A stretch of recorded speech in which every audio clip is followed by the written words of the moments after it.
আমরা আজকে ইংরেজি ভাষার প্রথম লেসন শুরু করতে যাচ্ছি। তো এখানে সবার আগে মনে রাখতে হবে ইংরেজি একটি ভাষা। আমরা যেরকম বাংলা ভাষা বলি, ইংরেজিও ঠিক সেরকম একটি ভাষা, যেটা অনেক দেশের মাতৃভাষা। আমাদের বাংলার মতো তারা ইংরেজি প্রতিদিন ব্যবহার করে থাকে। তো আমরা যেভাবে বাংলা শিখেছি, আমরা যদি আরেকটা ভাষা শিখতে যাই সেভাবে আমাদের ইংরেজিও শিখতে হবে। তো এখানে মুখস্থ করে কখনো ইংরেজি শেখা যায় না। আমাদের বিভিন্ন সময় বিভিন্ন জিনিসের ইংরেজি কি হয় সেই শব্দগুলোকে প্রতিদিন নিয়ম করে শিখতে হবে। তো আয়ত্ত করার জন্য, ইংরেজি ভাষা আয়ত্ত করার জন্য যেটা করতে হয় সেটা হচ্ছে কথা বলতে শিখতে হবে। যেরকম আমরা ছোট কাল থেকে একটা দুইটা ওয়ার্ড দিয়ে, একটা দুইটা শব্দ দিয়ে বাংলা ভাষা শিখতে শিখেছি। ক্রমান্বয়ে বিভিন্ন পারিপার্শ্বিক বিভিন্ন লোকজনের কথাবার্তা শুনে আমরা আরো শব্দ ভান্ডার তৈরি করেছি এবং সেটা দিয়ে আমরা কথা বলতে শিখেছি। তো আমরা আস্তে আস্তে শিখেছি। যখন আমরা ভাষা শিখেছি তখন কিন্তু আমাদের লিখতেও শিখতে হয়নি, পড়তেও শিখতে হয়নি, শুনে শুনে আমরা শিখেছি। এই জন্যই ইংরেজি ভাষা শিখতে হলে ভুল হোক যেভাবেই হোক তোমাকে কথোপকথন শুরু করতে হবে। তোমার কেউ যদি থাকে যে ইংরেজি বলতে পারে, তার সাথে ভুলই বলো, কিন্তু কথা শুরু করতে হবে। এভাবে আস্তে আস্তে ভুল বলতে বলতে শুদ্ধ বলতে পারবে। তো তোমাদের লেখা বা পড়ার আগে যেটা লক্ষ্য রাখতে হবে সেটা হচ্ছে ইংরেজি ভাষার উচ্চারণটাকে শিখতে হবে, ভালো করে সুষ্ঠুভাবে উচ্চারণ শিখতে হবে। তো দৈনন্দিন আমরা যেসব কাজগুলো করে থাকি তাদের যে প্রয়োজনীয় বাংলাগুলো আমরা ব্যবহার করে থাকি, সেই বাংলাগুলোর ইংরেজি শব্দ শিখতে হবে। তো তোমরা কিছু ইংরেজি শব্দ নিয়ে সেই বাংলা ভাষাগুলোকেও শিখতে পারো। তারপরে নিয়মিতভাবে যে ভাষাটা শিখলা, যদি যে শব্দটা শিখলা, যার অর্থটা শিখলা, সেটার বানান শিখতে হবে, তার শ্রুতিলিপি শিখতে হবে। ধীরে ধীরে ইংরেজি শেখার জন্য সমস্ত সাধারণ বাক্য গঠন প্রণালী আস্তে আস্তে শিখতে হবে। বাক্য গঠন প্রণালী আমরা পড়ব কেমনে করতে হয়, তার সেই বাক্যগুলো করতে হবে। তোমরা একটা শব্দ শিখলা, সেই শব্দ দিয়েই আকার ইঙ্গিতে যখন কথা বলবো একজনের সাথে, আকার ইঙ্গিতে কথাগুলো বলতে পারবা। ওই একটা শব্দ দিয়ে হয়তো তোমরা অনেক কিছু বোঝাতে পারবা, যেরকম আমরা ছোট কালে বুঝেছি। তো আমাদের যেটা করতে হবে এখন সেটা হচ্ছে আমাদের ইংরেজি ভাষাকে শিখতে হলে ইংরেজি শব্দ শিখতে হবে। তারপর সেই শব্দ কথোপকথন ব্যবহার করে আমাদের বাক্য গঠন করা শিখতে হবে। যেরকম বাংলায় বাক্য গঠন করছি, ছোটকালে হয়তো দেখেছো একটা ছোট ছেলে মা মা করে, আস্তে আস্তে মা ভাত দাও বা মা ক্ষুধা লেগেছে বা এরকম অনেক ছোট ছোট শব্দ দিয়ে আস্তে আস্তে তার ভাষার পরিপূর্ণতা নিয়ে আসে। একটা সময় শেষে সে পুরোপুরি বাংলা ভাষা বলতে পারে। সেরকম ইংরেজিতেও তোমাদেরকে সেভাবেই শিখতে হবে। তো যেসব ইংরেজি বাক্যগুলো তোমরা তৈরি করবা, নিজেদের জানা ইংরেজি সব শব্দ ব্যবহার করে অভ্যাস করতে হবে প্রতিদিন। তোমরা যদি কারোর সাথে কথা বলতে পারো, অথবা যদি চাও তাহলে নিজেরাই কথা বলা শুরু করতে পারো বা ট্রান্সলেশন রূপান্তর শুরু করতে পারো। তো আমরা এখানে যেটা শিখতে এসেছি সেটা হচ্ছে ইংরেজি গ্রামার। তো এখানে ধরেই নেওয়া হচ্ছে তুমি ইংরেজি কথা বলতে পারো এবং শব্দ অনেক জানো বা সেগুলো বাক্য গ্রহণ করতে পারো। তো ইংরেজি গ্রামার বাংলা গ্রামারের মতো ইংরেজি গ্রামারটা একটা ইংরেজি ভাষাকে সঠিকভাবে উপস্থাপন করার জন্য ব্যবহার করা হয়ে থাকে। তার নিয়ম কানুন কিভাবে করতে হয়, কোন শব্দ কোন জায়গায় বসবে, কার আগে শব্দ বসবে, কার পিছনে শব্দ বসবে, এই বিভিন্ন জিনিসগুলোকে আমরা ইংরেজি ভাষার মধ্যে ইংরেজি গ্রামার দিয়ে শিখব। তো ইংরেজি গ্রামারের সংজ্ঞা যদি আমরা দেখি তাহলে দেখা যাচ্ছে গ্রামার অর্থ হচ্ছে ব্যাকরণ। তো গ্রামারের যে ব্যাকরণগুলো আছে, বাংলাতে যেটাকে ব্যাকরণ বলে, ইংরেজি তাকে গ্রামার বলে। একটা শব্দ কিন্তু শিখে গেল। তো যে পুস্তক পাঠ করিলে ভাষা শুদ্ধ রূপে লিখিতে পড়িতে পারা যায় তাকে ব্যাকরণ বলে। এটা হচ্ছে ব্যাকরণের সংজ্ঞা। মানে যে জিনিসটা শিখলে তুমি একটা ভাষাকে শুদ্ধ রূপে লিখতে এবং পড়তে পারবা তাকে ব্যাকরণ বলে। এখানে কিন্তু বলে নাই শুদ্ধভাবে বলতে পারবা, বলার সাথে ব্যাকরণের কোনো সম্পর্ক নাই। ব্যাকরণ তখন শিখতে হয় যখন তুমি শুদ্ধভাবে লিখতে এবং পড়তে যাও। তো ভাষার সঠিক নিয়ম কানুন আলোচনা করা গ্রামারের উদ্দেশ্য। তো ভাষায় কি কি নিয়ম কানুন আছে সেই নিয়ম কানুনগুলো আলোচনা করা হয়েছে গ্রামারের উদ্দেশ্য। শুধু ইংরেজি গ্রামার নয়, বাংলা গ্রামারের উদ্দেশ্য একই। তো এইখান থেকে আমরা আবার দেখি তাহলে ইংরেজি গ্রামার কাকে বলে। ইংরেজি গ্রামার হচ্ছে যে পুস্তক পাঠ করিলে ইংরেজি ভাষা শুদ্ধ রূপে লিখতে পড়তে ও বলতে পারা যায় তাকে ইংলিশ গ্রামার বলে। তো এখানে দেখো লিখতে পড়তে এবং বলতে পারা যায়, লিখতে পারা যায়। আমরা অন্য একটা রং নিয়ে নেই,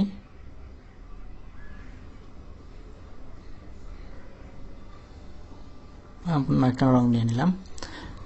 লিখতে তার মানে তুমি যে এই বই পাঠ করলে ইংরেজি গ্রামার শিখলে তুমি ইংরেজি ভাষাকে শুদ্ধ রূপে লিখতে পারবা, পড়তে পারবা শুদ্ধ রূপে এবং বলতেও পারবা শুদ্ধ রূপে। তো শুদ্ধ রূপে বলার মানে হচ্ছে তুমি সব কিছুকে খুবই শুদ্ধ ভাষায় বলতে পারবে। তো বলা মানে শুদ্ধ বলা আর বলা এক জিনিস না। যেরকম আমরা কথা যখন বলি আর যখন লিখি সেটা কিন্তু দুই ধরনের হয়। আমরা কথা বলার সময় অনেক আমাদের আচার আচরণ, ভাব ভঙ্গি, চোখের ইশারা, হাতের ইশারা, মুখের এক্সপ্রেশন এগুলো নিয়ে আমরা কথা বলি। সুতরাং যেখানে লিখতে আমার 5টা ওয়ার্ড লাগে সেখানে আমরা একটা ওয়ার্ড দিয়ে হয়তো আমরা বলতে পারি। তো এই জন্য শুদ্ধভাবে যদি বলতে চাও কোনো জায়গায় তাহলে তখন ইংরেজি গ্রামারটাকে প্রাধান্য দিতে হবে। তো বলার জন্য ইংরেজি গ্রামারের প্রয়োজন নাই। তুমি শব্দ বা বাক্য দিয়ে যদি তোমার মনের ভাব প্রকাশ করতে পারে তাহলে বলা হয়ে যাবে। তো তাহলে আমরা কি বুঝলাম, যে পুস্তক পাঠ করিলে ইংরেজি ভাষা শুদ্ধ রূপে লিখতে পড়তে এবং বলতে পারা যায় তাকে ইংলিশ গ্রামার বলে, তাকে ইংলিশ গ্রামার বলে। তো আমাদের ইংরেজি গ্রামারের নিয়ম কানুন 5 ভাগে বিভক্ত করা হয়েছে। একটা হচ্ছে অর্থোগ্রাফি। অর্থোগ্রাফি মানে হচ্ছে বর্ণ শুদ্ধিকরণ। মানে আমরা বর্ণ যদি বুঝতে চাও, বর্ণটা হচ্ছে আমরা যেরকম ক খ গ ঘ বা স্বর স্বর লিখে থাকি সেটাকে বর্ণ বলে। তো ইংরেজিতেও বর্ণ আছে, আমরা আসবো। বর্ণ শুদ্ধিকরণ বা বর্ণ হয়তো তোমরা এখনই জানো বর্ণ কি। তো অর্থোগ্রাফি মানে হচ্ছে অর্থোগ্রাফি হিসেবে বর্ণ শুদ্ধিকরণ। আরেকটা ভাগ আছে এটিমোলজি। এটিমোলজি হচ্ছে শব্দতত্ত্ব বা শব্দরূপ বা ধাতু প্রকরণ বা শব্দতত্ত্ব। একটা শব্দ কিভাবে গঠিত হয় সেই বিষয় নিয়ে যেখানে আলোচনা করা হবে তাহলে সেটাকে হবে এটিমোলজি। আর যেখানে বর্ণ নিয়ে আলোচনা করা হবে সেটা হবে অর্থোগ্রাফি। তারপর আছে সিনট্যাক্স। সিনট্যাক্স মানে হচ্ছে বাক্য গঠন বা পদ বিন্যাস প্রকরণ। মানে এই অংশটুকুতে এই ভাগে আমরা ইংরেজি যেটা শিখবো কিভাবে আমরা শব্দ বাক্য গঠন করতে হয়, বাক্য গঠনের নিয়মাবলী কি, কোনটা সঠিক বাক্য কোনটা ভুল বাক্য সেটা আমরা এই ভাগে শিখব।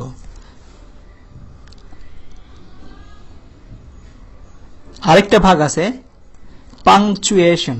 পাংচুয়েশন হচ্ছে বিরাম চিহ্ন প্রকরণ। বিরাম চিহ্ন মানে হচ্ছে আমরা যেরকম বাংলা লিখতে গেলে দাড়ি, কমা, সেমিকলন ব্যবহার করি, ইংরেজি ভাষাতেও সেরকম দাড়ির পরিবর্তে আছে ফুল স্টপ, সেমিকলন আছে, কমা আছে বা বিস্ময় আবেগ সূচক চিহ্ন আছে।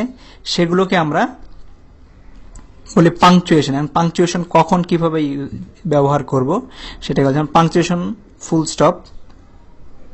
ফুল স্টপ, কমা, সেমিকলন, আর আছে আমাদের বিস্ময় সূচক শূন্য। এরকম চিহ্ন নিয়ে যে অধ্যায়ে আমরা আলোচনা করব তাকে বলে পাংচুয়েশন। সেই বিভাগটাকে বলা হবে পাংচুয়েশন বা বিরাম চিহ্ন প্রকরণ। তারপর আছে প্রসোডি। প্রসোডি হচ্ছে ছন্দ প্রকরণ। ছন্দ প্রকরণ মানে হচ্ছে আমরা শব্দটাকে খুব সুন্দরভাবে সাজায় লিখতে পারি। কেমনে? আমরা সিনট্যাক্স দিয়ে বাক্য গঠন করতে পারি, কিন্তু সেটা হয়তো ছন্দময় নাও হতে পারে, সেটা হয়তো সাদামাটা একটা বাক্য হয়ে যেতে পারে। আর প্রসোডিতে যেটা হচ্ছে যে একটা শব্দকে সুন্দরভাবে উপস্থাপন কেমনে করতে হয় সেটা আমরা ছন্দ প্রকরণ এই ভাগে আমরা সেটাকে শিখব। তো এই ছিল আমাদের গ্রামারের 5টা নিয়ম কানুনের ভাগ।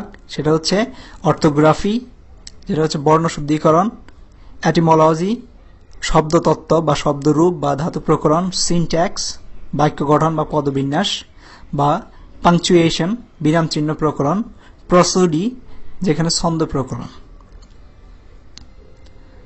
তো এখন আমাদের অর্থোগ্রাফিতে যেটা হচ্ছে বর্ণ, ইংরেজি যেটাকে বলে লেটার। সো এই বর্ণটা আমাদের কি কি আছে সেটা জানতে হবে। আমরা যেরকম বাংলা ভাষায় বর্ণ আছে যেরকম সেরকম ইংরেজিতে বর্ণ আছে। তো সংজ্ঞা যদি আমরা বলি, ইংরেজি ভাষাকে লিখে প্রকাশ করার জন্য কতগুলি চিহ্ন বা সংকেতের প্রয়োজন। চিহ্ন তো অবশ্যই, চিহ্ন বা সংকেত এই জন্য বলা হইতেছে যে আমরা যেটা লিখি, যেমন আমরা যদি লিখি একটা চিহ্ন, এটা একটা চিহ্নর মতো, আমরা বিভিন্ন জায়গায় যেরকম আঁকি ঝুঁকি করি সেরকম চিহ্নের মতো, এটা একটা চিহ্ন যেটাকে আমরা একটা নাম দিয়েছি, এটা বলে এ। তো এই জন্য ইংরেজি ভাষাকে লিখে প্রকাশ করার জন্য কতগুলি চিহ্ন বা সংকেতের প্রয়োজন। সাংকেতিক এই চিহ্নগুলির এক একটিকে লেটার বা বর্ণ বলে। তো এরকম যেরকম সাংকেতিক চিহ্ন আছে সেই চিহ্নগুলোকে এক একটাকে বর্ণ বলে। যেরকম আমাদের স্বর অ একটা বর্ণ, ক একটা বর্ণ, সেরকম এ এখানে একটা বর্ণ, বি একটা বর্ণ হবে, বি একটা বর্ণ, সি একটা বর্ণ। তো এগুলোকে আমরা এক একটাকে বর্ণ বলি। তো এখন আমরা জানি ইংরেজি ভাষাতে মোট 26টি বর্ণ আছে। মোট 26টি বর্ণ আছে। এদের সমষ্টিকে ইংরেজিতে আলফাবেট বলে। তো আমরা যেরকম বলি বর্ণমালা বাংলায় বলি, সেখানে এই 26টা বর্ণমালাতে হচ্ছে কি আমাদের স্বর স্বরা রস্বই দীর্ঘই থেকে শুরু করে ক খ গ যতগুলো বর্ণ আছে সবগুলোকে আমরা বর্ণমালা বলি। বর্ণমালাকে ইংরেজিতে বলা হয় আলফাবেট। তো এদের 26টি এই সাংকেতিক চিহ্নগুলোকে আলফাবেট হিসেবে নেওয়া হয়। তো এই বর্ণসমূহে আবার দুই ভাগে উপস্থাপন করা হয়, বড় হাতের অক্ষর বা ক্যাপিটাল লেটার যেটাকে ইংরেজিতে বলে, ও ছোট হাতের অক্ষর বা স্মল লেটার যেটাকে বলে।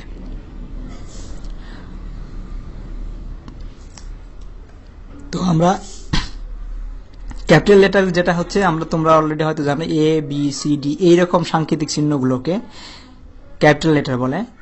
আবার স্মল লেটার হচ্ছে এই এ কেই আবার অন্যভাবে রূপান্তর করা হয়, এটাও এ এটাও এ, এটা হচ্ছে ক্যাপিটাল লেটার, এটা হচ্ছে স্মল লেটার। তো স্মল লেটার আমাদের দরকার হচ্ছে, কারণ ক্যাপিটাল লেটারে সবসময় আমরা একটা পূর্ণ সেন্টেন্সকে লিখতে পারি না, লিখলে ভালো দেখাবে না, তার জন্য এগুলোকে ছোট করে নিয়ে আসা হচ্ছে। ছোট এই জন্য যেটা আমরা কোনো একটা সেন্টেন্স লিখলে বা বাক্য লিখলে দেখতে সুন্দর লাগবে এবং পড়তেও সহজ হবে। তো এই জন্যই ক্যাপিটাল লেটার এবং স্মল লেটার দুই ভাগে ভাগ করা হয়েছে।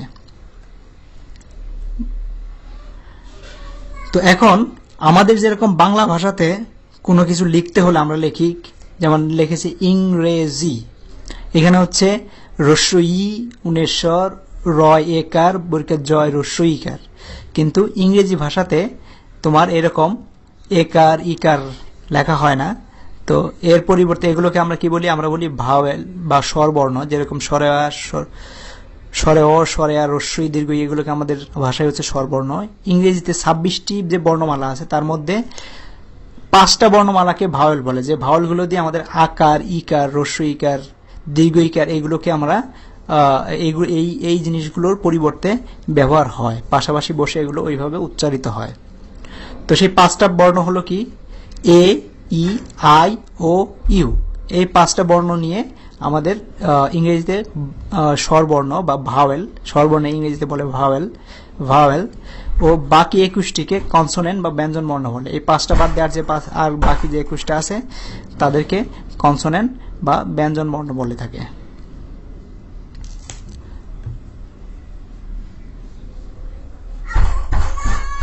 তো আমরা দেখব এখন শব্দ। তো আমরা এখন দেখব শব্দ। আমরা একটা লেটার দেখলাম বা বর্ণ দেখলাম।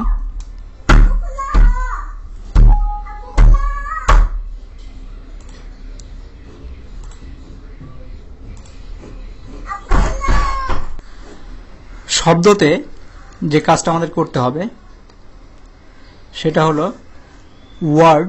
শব্দের ইংরেজি হচ্ছে ওয়ার্ড মানে হচ্ছে শব্দ। এখন আমরা শব্দ বলতে কি বুঝি? শব্দ বলতে বুঝি যে আমরা যেটা আমাদের মুখ থেকে উচ্চারণ করি সেই শব্দ থেকে একটা অর্থপূর্ণ জিনিস ব্যক্ত হয়, তাকে শব্দ বলে। তো শব্দ যখন লিখব আমরা, তো এখানে লিখতে হবে 2 বা ততোধিক লেটার পাশাপাশি বসিয়ে কোনো অর্থ প্রকাশ করিলে তাকে ওয়ার্ড বলে। তো 2 বা ততোধিক, তার মানে একটা শব্দ হতে হলে তোমাকে কমপক্ষে 2টা লেটার লাগবে, পাশাপাশি বসাইতে হবে এবং বসিয়ে কোনো অর্থ প্রকাশ করতে হবে, তাকে অবশ্যই অর্থ প্রকাশ করতে হবে। যদি অর্থ প্রকাশ না হয় অর্থ প্রকাশ করলে তাকে ওয়ার্ড, যদি অর্থ প্রকাশ না হয় তাহলে সেটা শব্দ না। যেমন ধরো আমি লিখলাম এক্স ওয়াই, এর মানে কিচ্ছু না, এর কোনো অর্থ নাই। তার মানে যদিও দুইটা লেটার পাশাপাশি লিখছি কিন্তু এটা কোনো অর্থ প্রকাশ করতেছে না বিধায় এটা কোনো শব্দ না, এটা কোনো ওয়ার্ড না। তার মানে দুই বা ততোধিক ওয়ার্ড লেটার পাশাপাশি বসে যদি অর্থ প্রকাশ করে তাহলে শুধু ওয়ার্ড বা শব্দ তৈরি হবে। যেমন স্টুডেন্ট, স্টুডেন্ট, গুড। স্টুডেন্ট মানে জানো ছাত্র, গুড মানে হচ্ছে ভালো। তো এগুলো দেখো দুই বা ততোধিক, দুইয়ের অধিক, 1 2 3 4 5 6 7, 7টা লেটার পাশাপাশি বসে একটা শব্দ গঠন করছে। তো এই শব্দ গঠন করতে হলে তাকে কি করতে হচ্ছে? STUDENT, স্টুডেন্ট লিখতে হচ্ছে। তো এখানে আমরা যদি বাংলায় লিখতাম তাহলে স্টুডেন্ট কেমন লিখতাম? মধ্যাহ্ন স, স্টুডেন্ট, হসন্ত দিয়ে ট লিখতে পারি বা একসাথে লিখতে পারি, স্টুডেন্ট লিখতাম। তার মানে এসটি, দেখো এটা আমাদের ব্যঞ্জন বর্ণ, তার সাথে একটা হ্রস্ব উকার গেছে, দেখো স্টু, এসটিতে স্টু, আর হ্রস্ব উকারের জন্য এই একটা ভাওয়েল, ভাওয়েল হলো। তারপরে ডেন, ড দেখো কনসোনেন্ট বা ব্যঞ্জন বর্ণ বাংলাতে, তার সাথে একার আছে, এর জন্য এই আরেকটা ভাওয়েল, এই একারের জন্য ই বসছে। তো স্টুডেন্ট, এনটি, এনটি হচ্ছে বাংলায় ব্যঞ্জন বর্ণ, এখানেও দেখো এন আর টি হচ্ছে ব্যঞ্জন বর্ণ। তো এইভাবে কনসোনেন্ট এবং ভাওয়েল পাশাপাশি বসে একটা শব্দ তৈরি করবে এবং একার, একার, হ্রস্ব উকার, একার, ঐকারের জায়গায় ভাওয়েলগুলো বসে। তো গুড, গুড মানে হচ্ছে ভালো, এখানেও একাধিক শব্দ লেটার বসে একটা শব্দ তৈরি হয়েছে।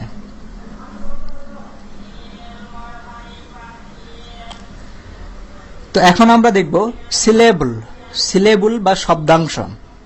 শব্দাংশ মানে হচ্ছে একটা ওয়ার্ডের, আমরা যখন একটা শব্দ তৈরি করি সেই শব্দর আবার ক্ষুদ্রাতি ক্ষুদ্র অংশ আছে, মানে একটা ওয়ার্ডেরও আবার অংশ আছে, বিভিন্ন ধরনের অংশ আছে, সেটাকে শব্দাংশ বলে বা সিলেবল বলে, সিলেবল বলে। যে তো এটা সংজ্ঞা হচ্ছে কোনো ওয়ার্ডের যে অংশটুকু একেবারে উচ্চারিত হয় তাকে সিলেবল বলে, একেবারে। যেমন কোন একটা ওয়ার্ড যদি তুমি একসাথে উচ্চারণ করে ফেলতে পারো সেটা একটা শব্দের অংশ। তো শব্দের অংশ যেমন ধরো টিচার, টিচার তুমি কিন্তু মুখের মধ্যে থেকে একবার উচ্চারণ করতে পারছো, টিচার, তুমি উচ্চারণ করতেছো টি, তারপর উচ্চারণ করতেছো চার, টি চার, দুইবার উচ্চারণ হচ্ছে টিচার। তার মানে এই টিচার একটা পুরো শব্দ, এটা তোমাকে মুখের মধ্যে যখন উচ্চারণ করতে যাচ্ছে তখন দুই ভাগে ভাগ হয়ে যাচ্ছে, তোমার অজান্তেই ভাগ হয়ে যাচ্ছে, টিচার, টিচার, টিচার।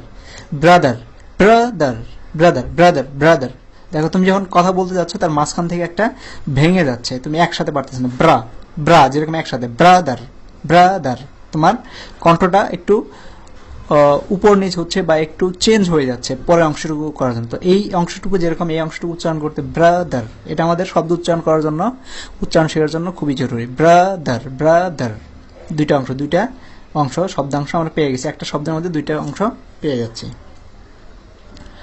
তো আমরা দেখি সিলেবল আবার, সিলেবল আবার চার প্রকার। যেমন মনোসিলেবল, মনোসিলেবল হচ্ছে যে সকল ওয়ার্ড একবারে উচ্চারিত হয়, মানে একটি মাত্র শব্দাংশ থাকে তাকেই মনোসিলেবল। যেমন বয়, বয়, দেখো তুমি একবারে উচ্চারণ করতে, বয়, ম্যান, কি, তোমার আবার একটা ভাগ আসতেছে না ওয়ার্ডের মধ্যে। তো এইসব যেসব শব্দগুলো পাওয়া যায় সেই শব্দগুলোকে বলে মনোসিলেবল, মানে একটা অংশ থাকে, একটা অংশেই সে উচ্চারিত হইতে পারে, একবারে উচ্চারিত, মনোসিলেবল। তারপরে ডাইসিলেবল, ডাইসিলেবল হচ্ছে যে সকল ওয়ার্ডের দুইটি অংশ থাকে তাকে ডাইসিলেবল। ডাই মানে হচ্ছে দুই, তো সিলেবল মানে হচ্ছে শব্দাংশ, তার মানে ডাইসিলেবল মানে হচ্ছে দুইটা শব্দাংশ, দুইটা শব্দাংশ। ব্রাদার, টিচার, এটা ব্রাদার, টিচার, টিচার, টিচার, দুইটা অংশ, তার মানে এটা দুইটা অংশ আছে দেখে এটা ডাইসিলেবল। তারপর হচ্ছে ট্রাইসিলেবল, ট্রাইসিলেবল হচ্ছে ট্রাই মানে হচ্ছে তিন, মনে রাখবো ট্রাই, ট্রাই মানে হচ্ছে তিন, টি আর আই মানে হচ্ছে তিন। ট্রাইসিলেবল এটা অংশ থেকে বোঝা যাচ্ছে এটা শব্দাংশ হচ্ছে তিনটা, তার মানে যে সকল ওয়ার্ডে তিনটি অংশ থাকে তাকে ট্রাইসিলেবল বলে। যেমন কনজামশন, কনজামশন যখন তুমি উচ্চারণ করতে তখন দেখবে তিনবার বাড়ি খায় এটা। Consumption, consumption, consumption. তুমি একটু উচ্চারণ করতে গেলেই বুঝতে পারবে তিনটা অংশে বাড়ি খাচ্ছে। Consumption, consumption. Education, education, education, education, education, education. তিনটা অংশে ভাগ করা যায় দেখে এটাকে ট্রাইসিলেবল বলে। আর চতুর্থ যেটা হচ্ছে পলিসিলেবল। পলিসিলেবল হচ্ছে মানে এক অংশ, দুই অংশ, তিন অংশ না, তিনের অধিক যে অংশ আছে তাদেরকে পলিসিলেবল। যে সকল ওয়ার্ড তিনটির অধিক অংশ থাকে তাকে, এখানে ভুল লেখা হচ্ছে, এটা হবে পলিসিলেবল বলে। তো এটা হচ্ছে পলিসিলেবল, তার মানে তিনটার বেশি অংশ। যেমন এক্সামিনেশন, দেখো তুমি যখন কথা বলো examination, examination, examination, examination, examination, তার মানে চারটা অংশ আছে, মানে এটা হচ্ছে polysyllable. Satisfaction, satisfaction, satisfaction, satisfaction, satisfaction. তো এটা হচ্ছে পলিসিলেবল। তো এইরকম চারটা সিলেবল আছে, এক একটা মানে চার ধরনের সিলেবল পাওয়া যায় একটা শব্দে: মনোসিলেবল, ডাইসিলেবল, ট্রাইসিলেবল, পলিসিলেবল। তো এই ছিল আমাদের আজকের গ্রামার। ধন্যবাদ। তোমরা আশা করি প্রথম লেসনটা এনজয় করতে পারছো। তোমাদের যদি কোনো কোশ্চেন থাকে এই ভিডিওর নিচে আমাদেরকে কমেন্ট করতে পারো, আমরা অবশ্যই তোমাদের কোশ্চেনের আনসার করব। Thank you.